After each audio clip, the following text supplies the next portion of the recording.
Buenas tardes a todos. Muchísimas gracias, don Francisco, por su acogida siempre generosa y siempre espléndida.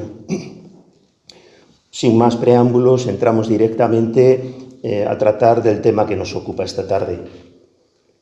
La fiesta de la Divina Misericordia es un tesoro y está por descubrir. Ese es el título que hemos puesto. Y para ir explicándolo vamos a partir de un hecho objetivo, que es el día 2 de abril de 2005, 21:37, hora de Roma. Es la hora exacta en la que fallecía el Papa San Juan Pablo II, entonces Juan Pablo II. Metidos ya en la fiesta de la Divina Misericordia de ese año que él mismo había instituido. Es muy difícil encontrar una persona de fe que no vea en esto un signo de la providencia. Pues qué casualidad, ¿no? Mira, que ha ido a morir. Hombre, en Dios no hay casualidades. Digo que es muy difícil. Las personas de fe hemos entendido que esto es un mensaje del cielo. Esto es un signo del cielo, en favor del Papa y en favor de toda la humanidad. Yo me atrevo a interpretar que es un toque de atención sobre lo que significa el domingo, la fiesta de la Divina Misericordia. Y no solo lo hemos entendido así algunas personas cristianos de a pie. Al año de la muerte del Papa San Juan Pablo II, Benedicto XVI lo recogía también. Y lo decía con estas palabras: la providencia dispuso que él muriera precisamente en la víspera de este día, en las manos de la misericordia divina. Casualidad, decía, no providencia. Dios todo lo gobierna con acierto, dice la Escritura, y todo lo ha dispuesto con peso, número y medida. Y cuando el Catecismo explica el concepto de providencia divina, dice que Dios tiene cuidado de todo, de las cosas más pequeñas hasta los grandes acontecimientos del mundo y de la historia. Sabemos por el Evangelio que ni un solo pájaro cae al suelo sin que Dios lo disponga o Dios lo permita.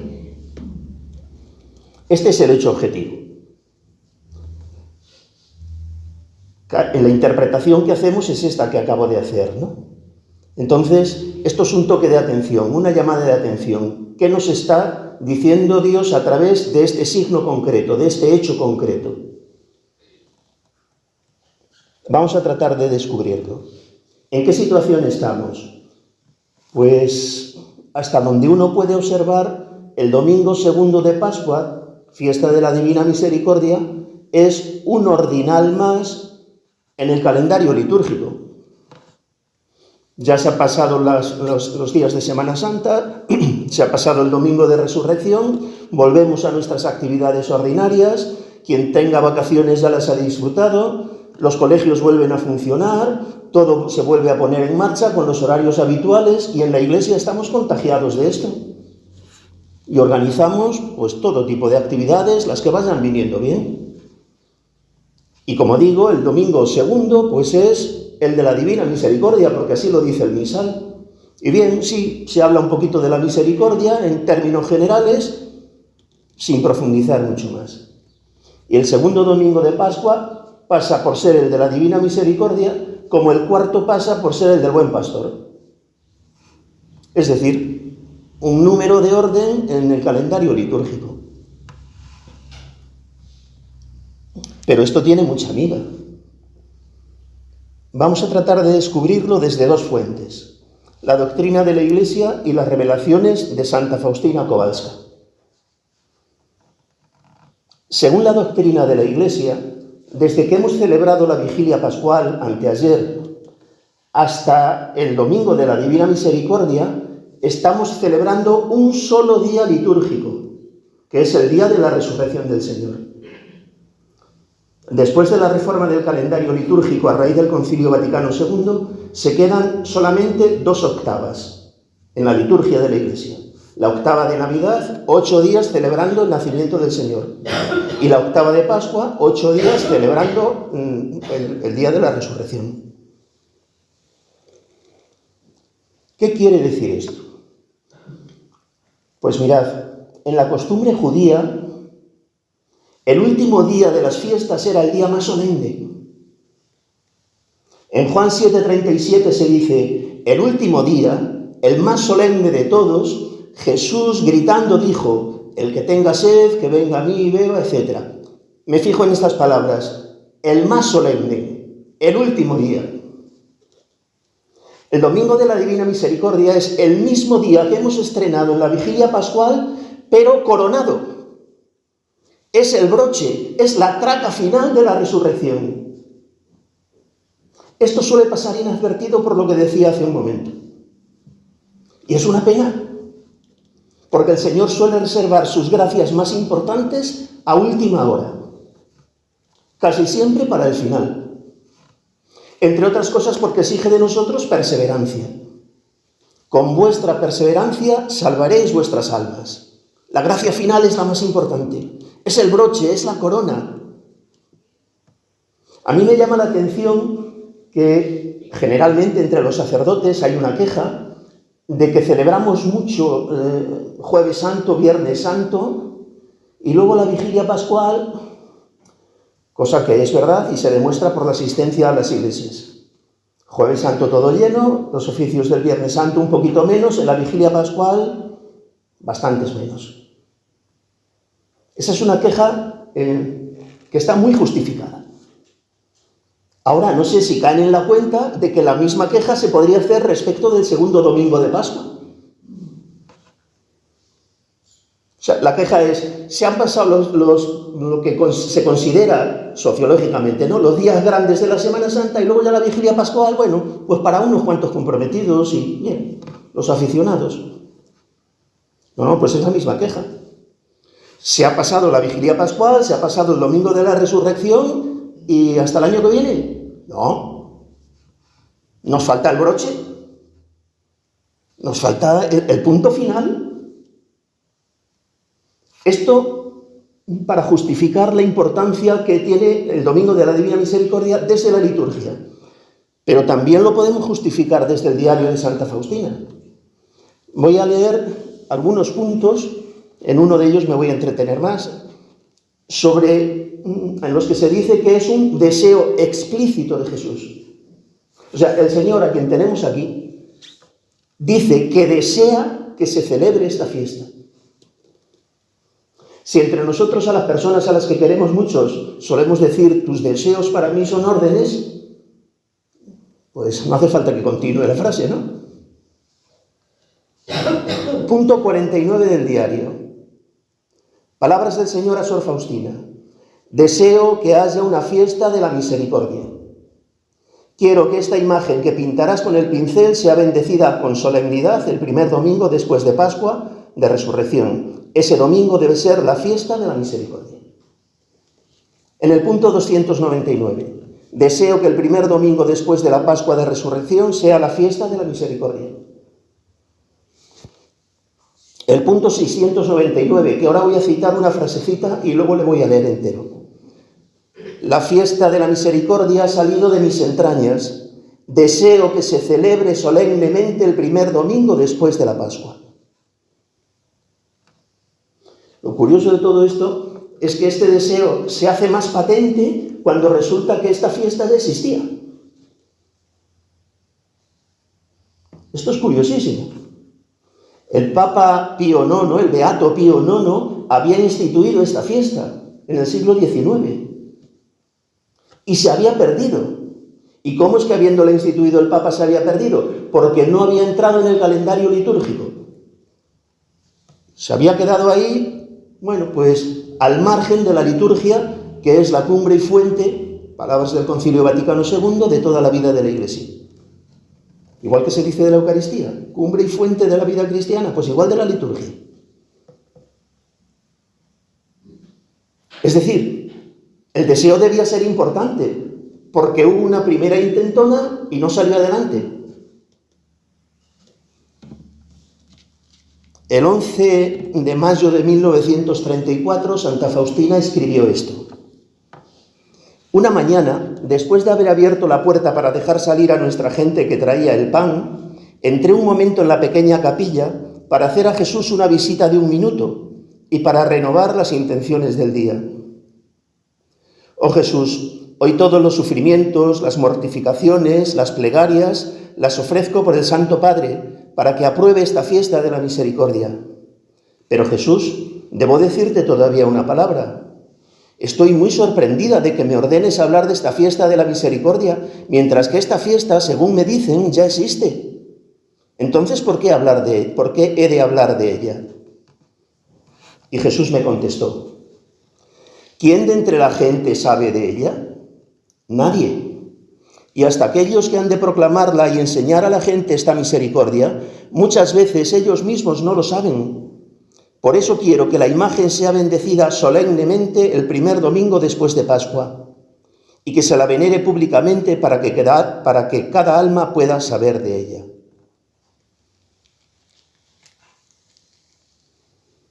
Lo siguiente que quiero comentar, habiendo establecido ya el marco mental en el que nos vamos a mover, es hacer una reflexión sobre la palabra fiesta. Porque lo que estamos celebrando en la octava de Pascua es litúrgicamente una solemnidad. Las celebraciones litúrgicas están escalonadas, hay un rango, hay una jerarquía. La más importante es la solemnidad. Y dentro de las solemnidades también hay cierta división, unas son más importantes que otras, ¿no?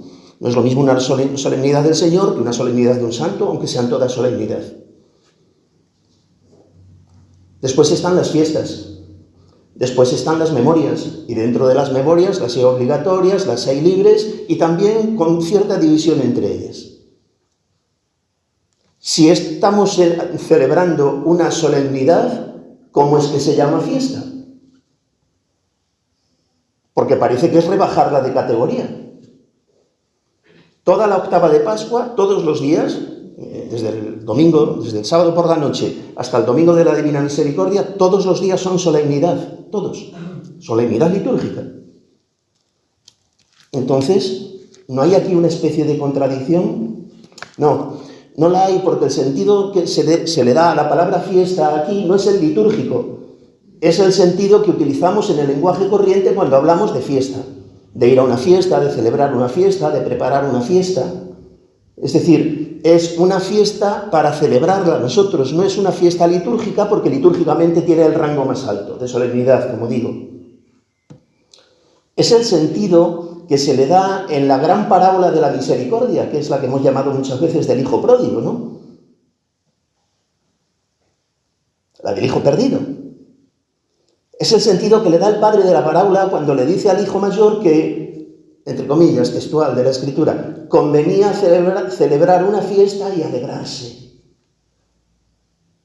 Había que hacer una gran fiesta por la vuelta del hijo perdido, ¿no? Y matar no un ternero, sino el ternero cebado. La joya de la vacada. Lo más selecto que tenía. Había que celebrar una fiesta por todo lo alto. Era preciso celebrar un banquete y alegrarse, le dice el padre al hijo mayor. Ahora bien, entendamos quién hace la fiesta, porque no somos nosotros quienes hacemos una fiesta al Señor. Esta es una fiesta que nos hace el Señor a nosotros. Es una fiesta de la Santísima Trinidad a la cual nos invita a nosotros. Así son todas las de la Iglesia, no es que sea parte especialmente de esta o exclusiva de esta. No, así son todas, ¿eh? Nosotros no somos quienes hacemos la fiesta, nosotros participamos en la fiesta, pero somos invitados a la fiesta. En el punto 206, Santa Faustina escribe que oyó una voz, la voz de Dios, en la que Dios, emplea esta expresión, mi fiesta.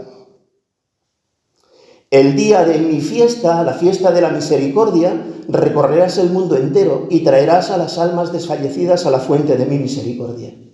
Yo las sanaré y las fortificaré. Hace fiesta a Dios Padre por la resurrección de su Hijo, por la recuperación de su Hijo Jesucristo, que en su naturaleza humana estaba muerto y ha vuelto a la vida. Es lo que le dice el padre de la parábola. Este hermano tuyo estaba muerto y ha vuelto a la vida. Y Dios Padre hace fiesta porque su Hijo único estaba muerto, fue sepultado y ha vuelto a la vida. Hace fiesta Dios Hijo, porque ha vuelto a la casa del Padre de donde salió. Pasó 33 años en una tierra lejana, esta tierra, donde fue contado entre los pecadores. Murió como un criminal. Le dieron sepultura con los malvados y una tumba con los malhechores. Y ahora, resucitado, está de nuevo en el seno del Padre, revestido con un traje de fiesta. Dice la Escritura, la carta a los Hebreos, coronado de gloria y honor por su pasión y muerte. Por eso hace fiesta el Hijo. Y hace fiesta Dios Espíritu Santo porque ha sido el autor de toda esta historia. El Espíritu Santo es el factotum de la acción divina, el que todo lo hace, el que mueve todos los hilos, el que encaja de una manera misteriosa y admirable la infinita bondad de Dios con la enorme perversidad que tenemos los hombres. Y encajando, no sabemos cómo, estos dos contrarios, va sacando adelante su plan de salvación. Hace fiesta la Santísima Trinidad, hace fiesta cada una de las personas divinas, hace fiesta Dios uno y trino derramando su misericordia sobre todas sus criaturas, a quienes nos hace el inmenso regalo de participar en ella. Hace fiesta Dios invitando a la Virgen María, a los ángeles y a los santos, y a nosotros que sin otros méritos que los de Jesucristo y sin más derechos que nuestros propios pecados, nos rodea con su misericordia y nos concede participar no pasivamente, sino activamente a través de la liturgia y de todas las acciones de la Iglesia. ¡Qué impresionante! ¡Qué impresionante! Vamos a celebrar una fiesta a la que Dios nos invita. ¿Y qué nos pide a cambio? Pues en el punto 742 dice: pido que se rinda culto a mi misericordia con la solemne celebración de esta fiesta y con el culto a la imagen que ha sido pintada. Eso es lo que pide, que rindamos culto a su misericordia. En otro momento hemos explicado que en la espiritualidad de la Divina Misericordia tenemos 5 formas de culto. No es el momento ahora. Bien, vamos a ver ese punto que os decía, el 699 y algún otro, donde el Señor nos va a hacer ver la importancia de esta fiesta. En el 570 dice: no encontrará ningún alma la justificación hasta que no se dirija con confianza a mi misericordia, y por eso el primer domingo después de Pascua ha de ser la fiesta de la misericordia. Atended, por favor, para que se lo digáis a vuestros sacerdotes. Ese día los sacerdotes han de hablar a las almas sobre mi misericordia infinita. Punto 1521. Diles a mis sacerdotes que los pecadores más empedernidos se ablandarán bajo sus palabras cuando ellos hablen de mi misericordia insondable, de la compasión que tengo por ellos en mi corazón. A los sacerdotes que proclamen y alaben mi misericordia les daré una fuerza prodigiosa, ungiré sus palabras y sacudiré los corazones a los cuales hablan. Y vamos con ese punto al que ya me he referido en un par de ocasiones, que es el más importante sobre la fiesta. Es un punto un poquito largo, lo voy a leer entero.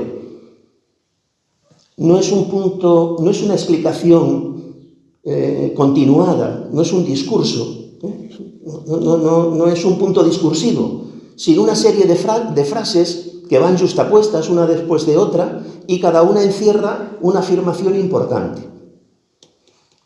Una vez oí estas palabras: cuando en el diario leemos esto, hay que sospechar que quien le habla es el Dios uno y trino, no una de las personas divinas, porque cuando le habla a Dios Padre se lo pone, y cuando habla a Dios Hijo también lo pone. Dice: Jesús me dijo, o el Padre me dijo, o a veces no dice el Padre, pero por el contexto, o sea, por lo que le dice se ve perfectamente, porque le habla de mi Hijo. El Espíritu Santo no habla, inspira, y también ella lo refiere en algunas ocasiones. Pero en muchos puntos dice: el Señor me dijo, Dios me dijo, oí una voz, oí en el alma una voz interior. Estas expresiones hay que sospechar, no lo sabemos, hay que sospechar que no es una de las personas divinas, sino la Santísima Trinidad. Digo esto porque aprovecho ya al paso para comentar algo que muchos sabéis, pero que hay que seguir insistiendo en ello. La devoción a la Divina Misericordia no es una devoción a Jesús. Es una devoción trinitaria a la Santísima Trinidad. Lo que pasa es que Dios se nos hace visible de la única manera, no hay otra manera en que se nos haga visible, sino a través del Verbo hecho carne, de Jesucristo, del Verbo que se hizo hombre. Él es imagen de Dios invisible. Esa es la imagen que nos entra por los ojos de Dios que es invisible. Él es lo único. Entonces, claro, para hacérsenos visible, tenemos que recurrir a Jesucristo. Pero la devoción no es a Jesucristo, no es al Verbo. Es al Verbo en cuanto perteneciente a la Santísima Trinidad, siendo el único Dios que hay, ¿no? Pero la devoción es trinitaria. Bien, cierro el paréntesis. Punto 699. Una vez oí estas palabras: hija mía, habla al mundo entero de la inconcebible misericordia mía. Deseo que la fiesta de la misericordia sea refugio y amparo para todas las almas y especialmente para los pobres pecadores. Ese día están abiertas las entrañas de mi misericordia. Derramo todo un mar de gracia sobre las almas que se acercan al manantial de mi misericordia. Atención a este punto, a la frase número 5. El alma que se confiese y reciba la Santa Comunión obtendrá el perdón total de las culpas y de las penas. Ese día están abiertas todas las compuertas divinas a través de las cuales fluyen las gracias. Que ningún alma tema acercarse a mí aunque sus pecados sean como escarlata. Mi misericordia es tan grande que en toda la eternidad no la penetrará ningún intelecto humano ni angélico. Todo lo que existe ha salido de las entrañas de mi misericordia. Cada alma respecto a mí meditará mi amor y mi misericordia por toda la eternidad. La fiesta de la misericordia ha salido de mis entrañas. Deseo que se celebre solemnemente el primer domingo después de Pascua. La humanidad no conocerá paz hasta que no se dirija a la fuente de mi misericordia. Bueno, pues voy a ir desgranando, en algunos me entretendré más y en otras menos, estas frases según el tiempo de que vayamos disponiendo. La primera: hija mía, habla al mundo entero de la inconcebible misericordia mía. De aquí solamente me voy a fijar en un aspecto, y es que el Señor le da a Santa Faustina, fijaos bien si esto tiene peso, la misma misión profética, no otra, pero la misma misión profética de hablar, que les da a los apóstoles. A los apóstoles les dice: id al mundo entero y predicad el Evangelio, y luego ya les da la potestad que se le había dado, ¿no?, el poder de perdonar los pecados, de celebrar la Santa Misa, haced esto en memoria mía, etc. ¿no? Todo eso que ya sabemos. Pero la parte profética es la misma. Id al mundo entero y predicad el Evangelio, habla al mundo entero de esta insondable, de esta inconcebible misericordia mía. Esto se lo dice muchas veces. Y ella lo asume y lo tiene como propio. Hay un punto en el que le dice: tu tarea y empeño aquí en la tierra es implorar la misericordia para el mundo entero. No para este, para el otro, para este grupo, para tu familia, para tu comunidad, para el mundo entero, que es lo que rezamos en la coronilla. Paso a la frase número 2. Deseo que la fiesta de la misericordia sea refugio y amparo para todas las almas y especialmente para los pobres pecadores. Cuando tomaba estos apuntes, resonaban en mi mente estas frases, ¿no?, que escribió David en uno de los salmos. Dios mío, peña mía, refugio mío, escudo mío, mi fuerza salvadora, mi baluarte. He dicho en uno de los salmos, ¿no? Es en el segundo libro de Samuel. ¿A qué estamos convocados en la fiesta? A refugiarnos en Dios uno y trino. A través de Jesucristo, claro. No tenemos otro refugio. No lo tenemos. En esta época que nos está tocando vivir lo vemos con mucha claridad. Tenemos muchísimos elementos materiales a nuestra disposición. Tenemos una tecnología en todos los campos de la tecnología, desde la doméstica hasta ha mandado la nave esta que ahora mismo está en el camino de la Luna, en un desarrollo tremendo, ¿no? Pero eso no nos sirve de refugio para el alma. Eso es bueno, eso está muy bien. El progreso humano es muy bueno, hay que usarlo bien, pero no sirve de refugio para el alma. Estamos asistiendo a una época que a algunos nos duele especialmente. suicidios casi cada día, de gente joven. Hemos tenido hace un par de días una intentona aquí en Talavera. Una más, pues ya llevamos varias. Algunas con resultado de muerte, esta última, ¿no? ¿Qué ocurre? Que no nos hemos refugiado en el único refugio, porque no tenemos otro. No tenemos otro. Y tenemos la obligación de decírselo a la gente. No tienes otra solución que refugiarte, ampararte bajo la misericordia de Dios, bajo esos rayos. En la frase 3 dice, ese día están abiertas las entrañas de mi misericordia. ¿Se puede decir algo más, valga la redundancia, entrañable, más íntimo, más personal? No tenemos experiencia de qué es salir una cosa de las entrañas, a no ser la mujer que da a luz, que tiene un hijo. Esa sí sabe lo que es. Vosotras, las que sois madres y tenéis hijos, sí sabéis lo que es salir algo de las entrañas y todo lo que viene luego después. Es una unión entre madre e hijo que no acaba de saberse muy bien dónde empieza uno y acaba otro. Y de eso tenéis experiencia vosotras, las que sois madres.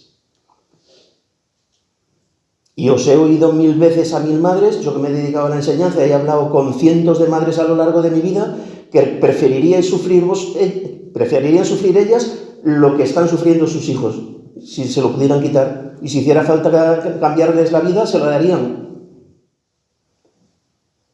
Bueno, pues el amor de una madre, por muy grande que sea y muy intenso que sea, y aunque nos parezca que no puede haber otro mayor, eso puede ser verdad aquí en la tierra, pero no es infinito. El amor de Dios es infinito. Y es infinitamente entrañable. Y esta fiesta ha salido de sus entrañas, de lo más hondo del corazón de Dios, que es insondable. No nos hacemos una idea. Qué ligeros somos. Y viene el segundo domingo de Pascua como si tal cosa. Pues como luego vendrá el tercero y al año que viene vendrá otra vez. Nos movemos siempre en las aguas superficiales. Es porque hacemos en general poco silencio. Cuando uno hace silencio y remueve en su interior estas cosas, se va dando cuenta de qué profundidad, qué hondura.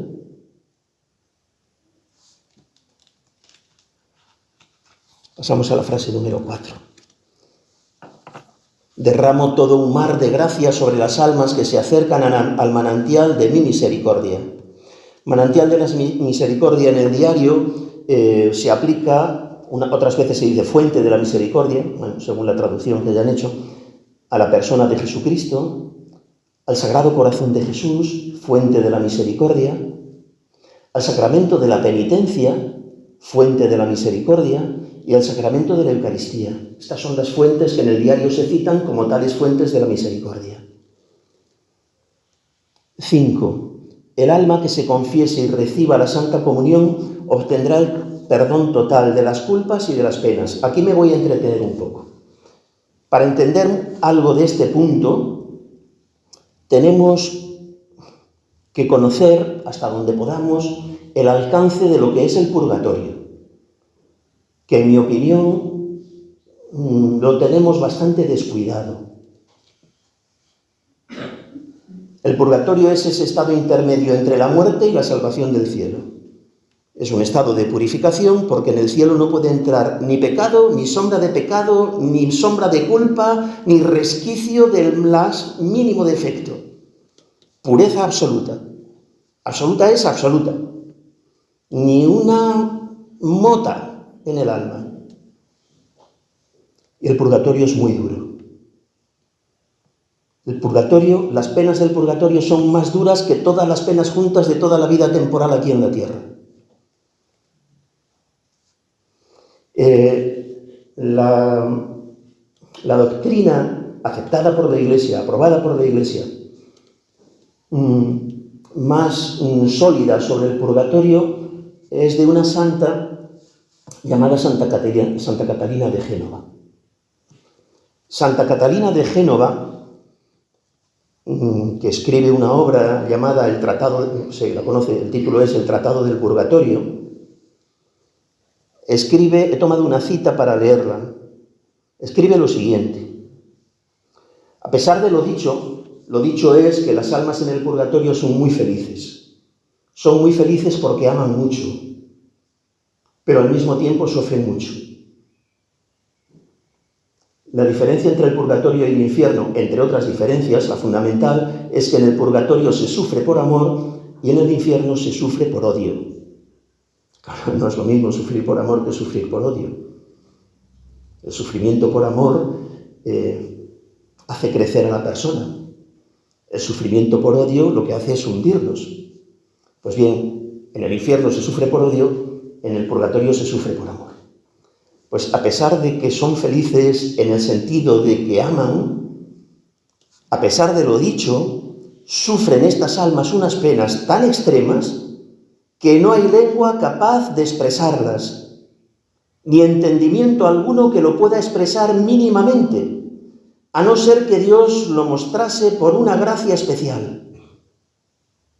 Y un poquito más adelante, en el mismo texto, dice: un fuego tan extremo que viene a ser semejante al del infierno, pero sin culpa. Es verdad que en el purgatorio, según explica ella misma, hay distintos grados de sufrimiento, no todas las almas sufren igual, pero puede llegarse a esto, ¿no? A padecer un sufrimiento semejante al del infierno, aunque sin la carga de la culpa.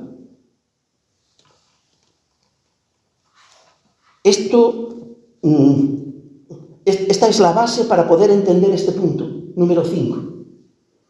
El alma que se confiese y reciba la Santa Comunión obtendrá el perdón total de las culpas y de las penas. Aquí es probable que yo me haga un poco de jaleo, porque hay que hacer ciertas filigranas para poder explicar esto y que se entienda. Una cosa es el pecado y otra cosa es la culpa. No es lo mismo pecado y culpa. El pecado es una ofensa deliberada, voluntaria, querida, consciente, sabiendo lo que se hace, hacia un mandato de Dios, sea el que quiera. O sea, eso es el pecado, una ofensa a Dios. Una ofensa a Dios en desobediencia a su amor. Creo que la cita es del Catecismo, o del compendio del Catecismo. Es decir, algo positivamente querido en contra de lo que Dios quiere, haciendo un mal uso de nuestra libertad. Pero eso no es la culpa. La culpa es la responsabilidad subjetiva que a uno le recae por algo que ha hecho objetivamente. O sea, cuando decimos a alguien: tú tienes la culpa de esto, tú eres el responsable de que esto haya ocurrido. El pecado se nos perdona ordinariamente con el sacramento de la confesión. Y con el sacramento de la confesión se perdona también la culpa que nos correspondería eternamente en el infierno. Esa también queda borrada. Esa responsabilidad ya ha quedado borrada. Pero sigue pesando sobre el alma una responsabilidad por lo que ha hecho, por las consecuencias de ese pecado, por los hábitos que ha generado, por el sufrimiento que ha provocado en otros, etc. Sigue quedando lo que se conoce en la teología como el reato de la pena. Sigue siendo reo de las consecuencias de eso que tú has hecho. ¿Estás perdonado? Sí. ¿Te han librado del infierno si el pecado es grave? Sí. Pero todavía te queda sobre ti una pena temporal que tienes que satisfacer, en parte con los sacramentos, con la propia confesión, en parte con las obras de misericordia, en parte con la oración, en parte con la ayuda al prójimo, y si todavía te queda algo, pues con el purgatorio. Entonces, primera distinción entre culpa y pecado. No son lo mismo. Aunque ya veis que van intrínsecamente unidos, porque se dan en la misma persona. Por una parte, en el hecho objetivo, y por otra parte en la responsabilidad subjetiva que recae sobre ti. Bien. ¿Qué perdona el sacramento de la confesión, hemos dicho? Los pecados confesados y la pena que correspondería si esa pena fuera eterna, si son pecados mortales. Eso queda perdonado. Y parte de la pena temporal también. Pero no sabemos, eso solo Dios sabe, cuánta pena temporal nos queda. Eso no lo sabemos.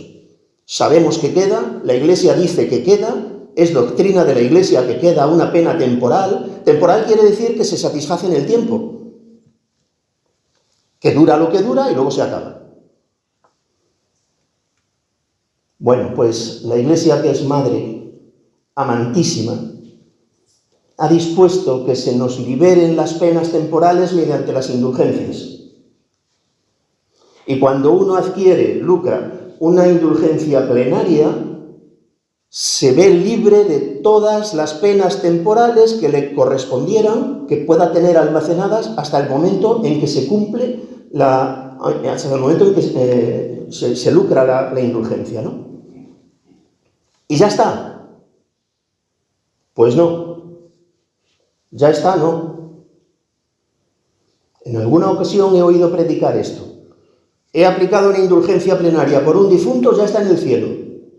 Eso no es doctrina de la Iglesia. Eso no lo ha dicho la Iglesia nunca. Eso no lo ha dicho la Iglesia nunca. He aplicado una pena una indulgencia plenaria por un difunto y le he librado de las penas temporales del purgatorio debidas a sus pecados. Pero hay culpas que se corresponden con acciones que no son pecados. Hay culpas no pecaminosas. Esto es muy importante, porque el pecado, para que sea pecado, yo tengo que ser consciente. Y mirad, yo no sé vosotros, pero yo, removiendo esto en mi propia vida, he visto que soy responsable de muchas cosas que no eran pecado.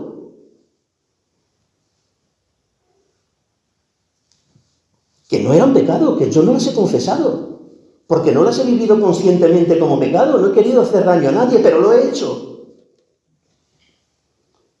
Y he causado sufrimiento muchas veces sin querer por una respuesta airada, por una descortesía, porque tenía que haber estado haciendo una visita y no la he hecho.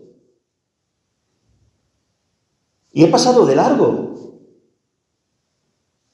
Y no he tenido conciencia de pecado. Y cuando la he tenido, os aseguro que yo lo he llevado a la confesión. Pero es que no sabemos. No sabemos, de verdad que no sabemos cuáles son las consecuencias de nuestros actos. Mirad, el ser humano, el hombre y mujer, el hombre es un ser trascendente. ¿Qué quiere decir? Que todo lo que hace, excepto 4 cositas inmanentes, casi todo lo que hace tiene unas consecuencias de las que no somos conscientes. Un ejemplo muy facilito de entender.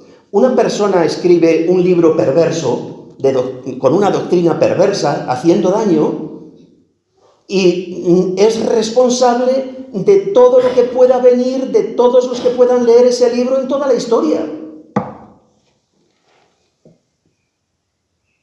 Claro.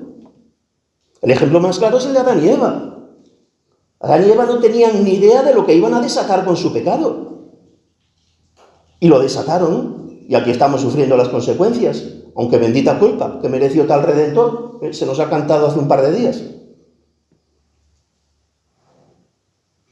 No sabemos cuál es el alcance de nuestros actos, de nuestras palabras, de nuestros gestos, de nuestras omisiones. No las conocemos y podemos estar albergando, amontonando culpas inconscientes que no las confesaremos nunca, porque no somos conscientes de ellas. Bueno, pues el día de la Divina Misericordia se queda borrado todo. Lo consciente y lo consciente, la pena eterna y la pena temporal, las culpas de las que somos conscientes y de las que no somos conscientes, todo. Esta es la frase que a mí me ha llevado a poner a este tema el título de que es un tesoro. Porque esto normalmente no se explica. Esto normalmente no se sabe.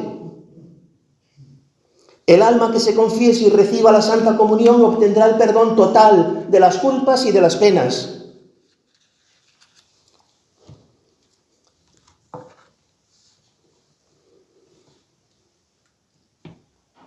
¿No será esto una opinión tuya?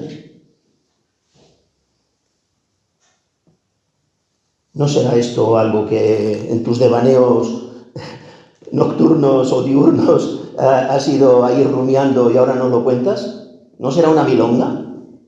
No lo es, porque tiene un apoyo donde hay que apoyar todo lo que decimos, pensamos y hacemos, que es en la palabra de Dios, en la Sagrada Escritura. Lo que estoy diciendo está apoyado en la Sagrada Escritura. Os voy a señalar 3 citas. La primera está en el libro del Levítico y dice así: si alguien peca sin darse cuenta, haciendo algo prohibido por el Señor, incurre en culpa y ha de cargar con su pecado. Levítico 5:17. Si alguien peca sin darse cuenta, haciendo algo prohibido por el Señor, incurre en culpa y no se ha dado cuenta. Y ha de cargar con las consecuencias, que traiga lo que sea. Y cuando esto se da, el Levítico prescribe ofrecer a Dios un sacrificio de reparación, cuando el que no se ha dado cuenta caiga en la cuenta. Y no pequeño, un carnero. Pues sigue diciendo el texto sagrado: incurrió en culpa ante el Señor. La segunda cita es del Salmo 19:13. ¿Quién conoce sus faltas? Absuélveme de lo que se me oculta, dice el salmista. Está diciendo al Señor: absuélveme, quítame también todo eso de lo que yo no soy consciente. En la única encíclica que se ha escrito en la historia de la Iglesia sobre la misericordia, Dives in Misericordia, del Papa Juan Pablo II, toma esta cita del Salmo que acabo de decir y escribe esto: hay culpas que no logramos ver y que no obstante son culpas, porque hemos rechazado caminar hacia la luz. Dives in Misericordia, me estoy confundiendo. Veritatis Splendor, no es en la encíclica de la Misericordia. Veritatis Splendor 63. Y la tercera es una cita que yo muchas veces le he dado vuelta porque no la entendía. Es del propio Evangelio, es de labios de Jesús. Está en Lucas 13, 47, 48. Y la conocéis perfectamente. El criado que, conociendo la voluntad de su Señor, no se prepara ni obra de acuerdo con su voluntad, recibirá muchos azotes. Pero el que sin conocer la voluntad de su Señor, ha hecho algo digno de azotes, recibirá menos. ¿Cómo puede ser digno de azotes? Me he preguntado yo muchas veces, quien no sabía cuál era la voluntad de su Señor y no ha podido cumplirla. Pues no lo sé, a lo mejor precisamente por no conocerla, teniendo que haberla conocido, por negligencia, por falta de celo, porque no hizo caso de una corrección, etc. Lo que sí deja claro el Señor de esta parábola es que ambos siervos son culpables. El que hizo algo sabiendo que era contrario a la voluntad de su Señor, y el que hizo algo, sabiéndolo, y el que hizo algo que era contrario a la voluntad de su Señor, ignorándolo.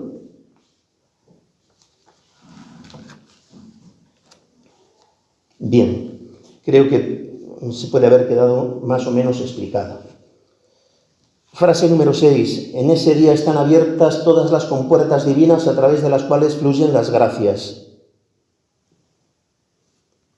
No nos podemos, o al menos no puedo imaginarnos en qué consiste abrir las puertas del cielo.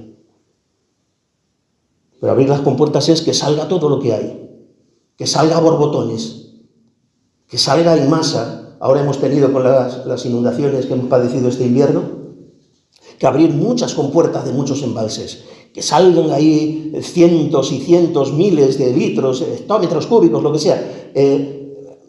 A veces es impresionante los datos que dan, ¿no? Eso es abrir las compuertas. Pues en ese día están abiertas las compuertas divinas. En la Escritura algunas veces se habla de las compuertas, ¿no? Por ejemplo, en los días de Noé, cuando éste se había encerrado con los animales en el arca, se abrieron las compuertas del cielo y estuvo lloviendo sobre la tierra 40 días y 40 noches. En uno de los salmos, lo mismo ocurrió con Israel en el desierto, ¿no? Cuando no tenían que comer, el Señor dio orden a las altas nubes, abrió las compuertas del cielo, hizo llover sobre ellos el maná, etc.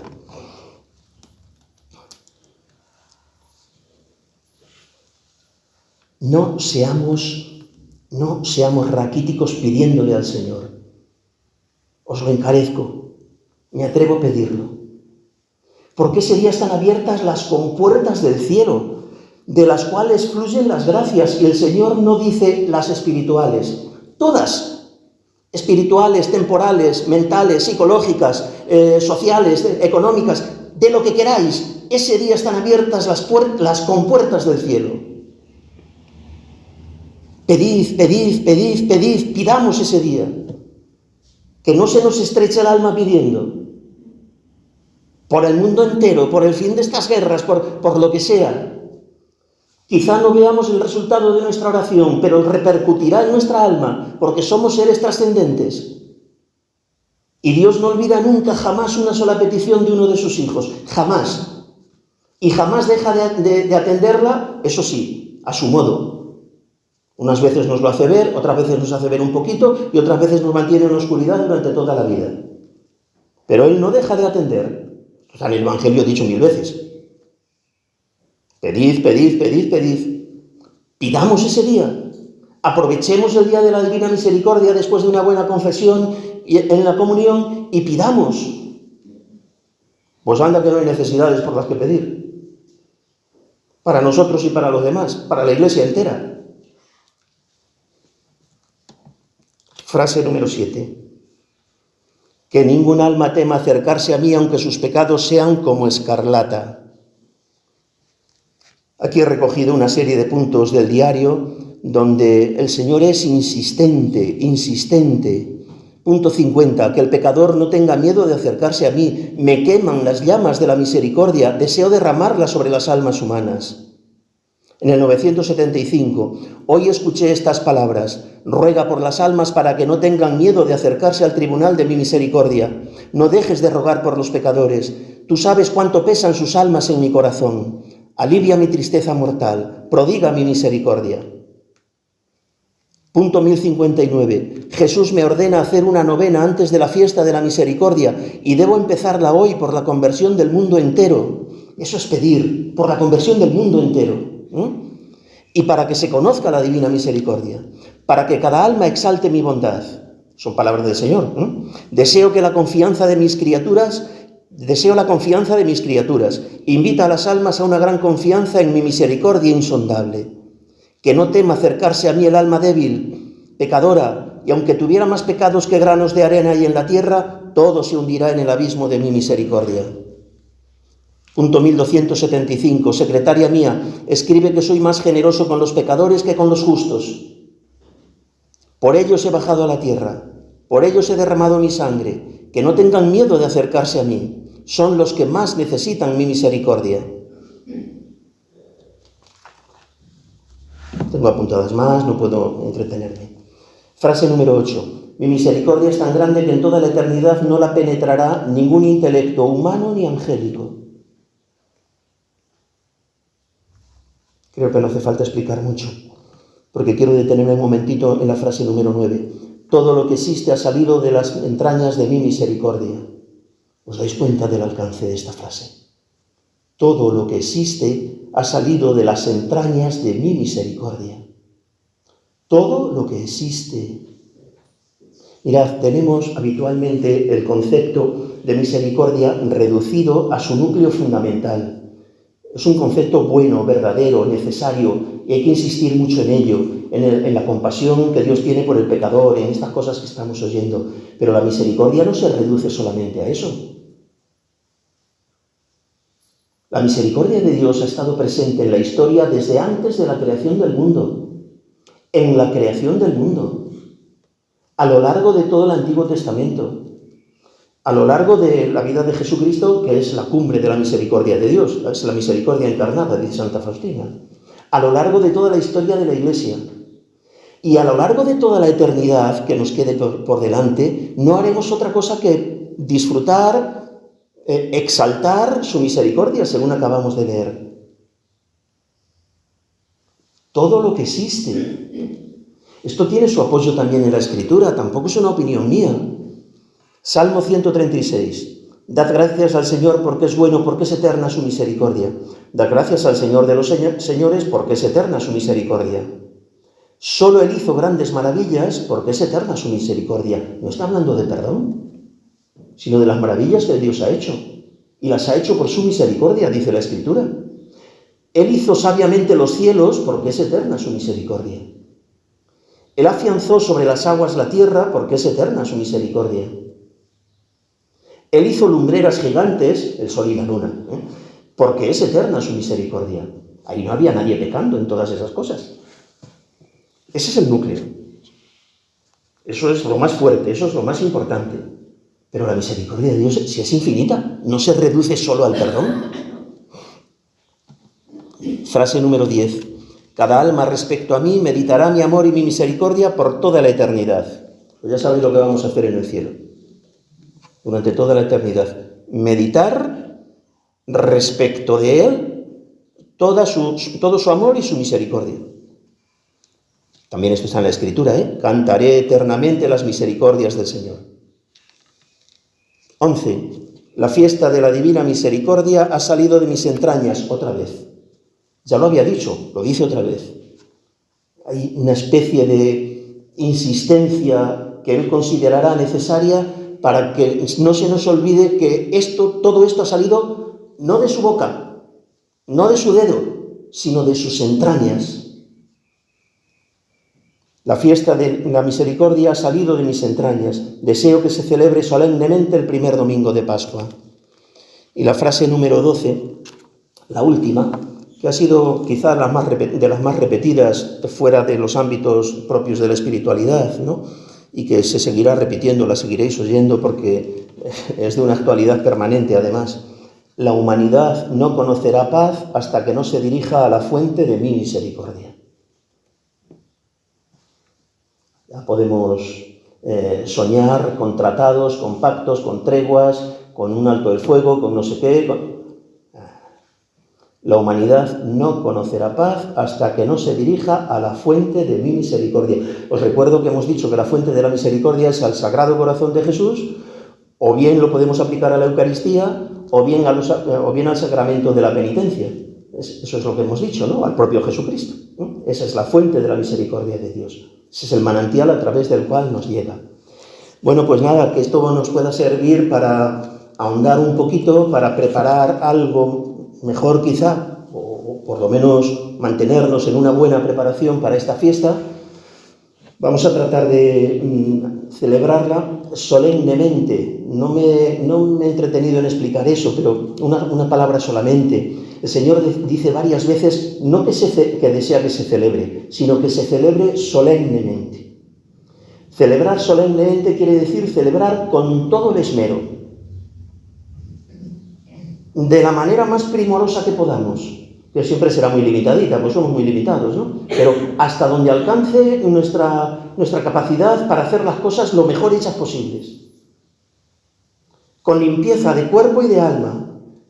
Con traje de fiesta, y no me estoy refiriendo al traje de fiesta de chaqueta y pantalón o chaqueta y falda, bueno, también, porque todo pertenece a la unidad de la persona, con traje de fiesta especialmente en el alma, y con muchísimo ánimo, invitando a muchos, invitando a la confesión, confesando a nosotros mismos. Vamos a procurar que haya confesores en la fiesta, el día de la fiesta, que celebraremos, si Dios quiere, en la parroquia del Pilar. Lo pediremos a los sacerdotes de la ciudad a ver si alguno nos puede acompañar.